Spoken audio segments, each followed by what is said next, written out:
Hey everyone, this is day 12 of getting ready for Easter, and I want to wish all of you a happy Good Friday. And on this Good Friday, I do want to take us to exactly the scene of the moment, and that is in Luke 23 when Jesus is being crucified. It's one of the most intense places in the entire Bible where Jesus is heading to the cross. He's being nailed to the cross. He is almost unrecognizable, having beaten to a pulp before he ever got there. Crown of thorns upon his head, whipped to an awful place, and the pain, the suffering that he was going through, and he is being crucified between two criminals.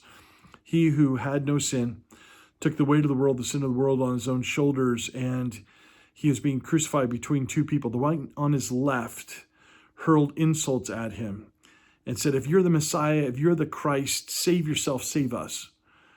And the other one on the other side said to him, "Have mercy on me." Mercy in the midst of the pain. It's really interesting because it really sets up an understanding of how we can respond to our own pain and suffering two different ways. We can either blame God and say, "God, get me out of this," or we can realize that we are in this boat in sin ourselves and say, "God, help me to get out of it."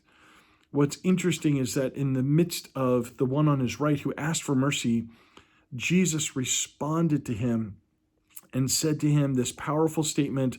There are 7 of them that Jesus said while he was on the cross. This is one of the 7. He says, "Today, I tell you the truth, today you'll be with me in paradise." I tell you the truth, today you'll be with me in paradise. And as Jesus was offering, in a sense, salvation to the one on his right, that he also said, Jesus did later on, "Father, into your hands I commit my spirit." So even though Jesus's body was being placed in a grave after he passes away, we are made up of body, soul, and spirit. Jesus's spirit went into God's hands, God's presence. And how important it is that we realize that to be absent from the body is to be present with the Lord, that the Lord provides hope and salvation and life in the midst of a believer who has relationship with him who passes away.